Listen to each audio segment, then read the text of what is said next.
Sous-partie 1 de cette petite vidéo, comment purger les freins de la Xantia. Donc lors de la purge des freins, il est important de se rappeler que le système de freinage est assisté. Et en tant que tel, la pédale n'a pas besoin d'être pompée comme sur les systèmes conventionnels. Il suffit de l'enfoncer légèrement pour que le fluide s'écoule, soit avec un pied, une main, un morceau de bois, vers le volant. On va commencer par déplacer le levier de réglage de hauteur plusieurs fois entre le haut et le bas pour purger le système de suspension. Puis laisser le véhicule en position haute pour s'assurer que du liquide est disponible pour le circuit de freinage arrière. Ensuite, si on a un pont, on soulève la voiture afin que les roues puissent être enlevées. On démarre le moteur.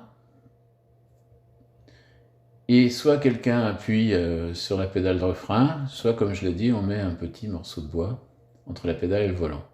Ensuite, on ouvre la vis de purge et on ouvre dans l'ordre gauche devant, gauche derrière, droite arrière. On laisse le fil s'échapper jusqu'à ce qu'il soit exempt de bulles d'air, puis on ferme la vis. Une fois qu'on a fait les 4, on remonte les roues. On abaisse la voiture au sol, on serre les roues au couple correct. Ça, c'est assez banal. Avant les essais routiers, on va remplir à nouveau le réservoir avec du liquide, puisqu'on en a enlevé. D'ailleurs, pendant qu'on purge, on vérifie toujours s'il y a assez de LHM. Normalement, oui. Si on était au plein du bocal. Alors, dans la deuxième sous-section, on va voir comment on peut refaire la valve de direction assistée. Alors là, c'est beaucoup plus technique, mais n'empêche que c'est faisable. C'est surtout qu'on a un point dur, un symptôme. C'est que la direction elle est lourde d'un côté. On a un point dur quand on roule. Si c'est le cas ou s'il y a une fuite d'huile, la vanne peut être revisée à condition que les surfaces d'étanchéité ne soient pas endommagées. Alors, une fois qu'on retire la crémaillère, on soulève le capuchon anti-poussière avec un tournevis. Avec un maillet doux, on tape sur l'extrémité câblée, la vanne, et ça se sépare du boîtier. On met le boîtier dans un étau. Et là, il y a un circlips. Et ensuite, sous le circlips, il y a 2 joints à lèvres. Avec un tournevis, ça vient tout seul. Il y a un petit coup de poignet quand même, de paume. Et ensuite, on a des joints de section carrée dans le rotor. Donc on pousse un peu avec une petite pince coupante, on les enlève un par un. Donc bien évidemment, il faut acheter des nouveaux joints carrés.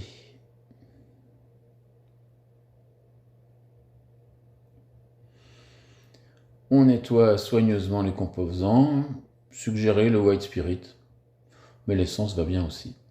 Un petit coup de soufflette, et on remet les nouveaux joints à lèvres. Alors là, on voit qu'ils ont un petit outil, mais une douille de la bonne dimension, ça fait aussi l'affaire. Et puis le petit circlips.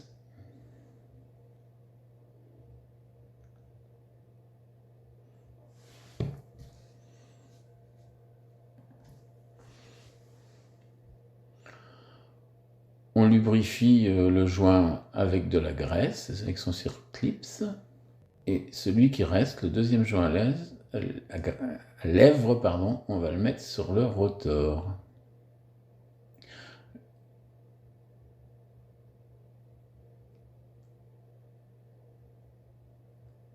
Et les joints carrés en téflon, on peut les monter une fois qu'ils ont été mis dans un petit bain de LHM. La position de montage varie selon que la voiture est conduite à gauche chez les Anglais, à droite sur les Anglais ou à gauche chez les Européens.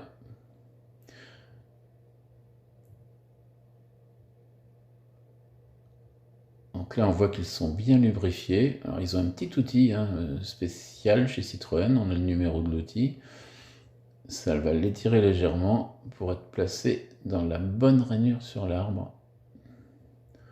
Mais bon, vous le savez, on peut le faire à la main aussi, doucement avec un petit tournevis. Et il y a encore un outil qui permet un mouvement de torsion avec attention qui rétrécit le joint en faisant attention qu'il reste bien dans sa rayure. Si on n'a pas l'outil, on se débrouille à la main. Et puis on fait la même chose pour les deux joints suivants.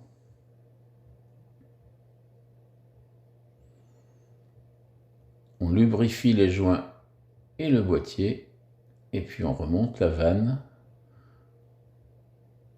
Qu'est-ce que c'est bien cette petite valise avec les outils là. Donc il protège le joint à lèvres avec cet outil justement, pour faire en sorte que les joints rentrent en contact. Et là, oh surprise, il nous faut une presse hydraulique pour faire en sorte que tout ça s'assemble de force. Alors on fait gaffe au joint bien évidemment, et on enfonce le joint et le roulement dans le boîtier.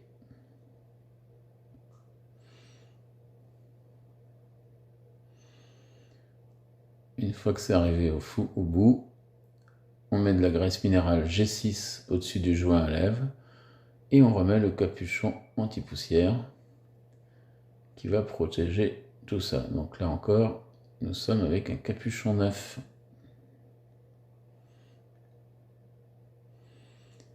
Et donc l'ensemble avec le pignon peut être remonté sur la crémaillère et normalement la direction assistée n'aura plus de point dur. Et on repurge le système. C'est tout simple, il suffit de tourner en butée à droite et à gauche assez lentement, plusieurs fois, et la pompe haute pression et la sphère conjoncteur-disjoncteur va faire le travail pour remettre du liquide.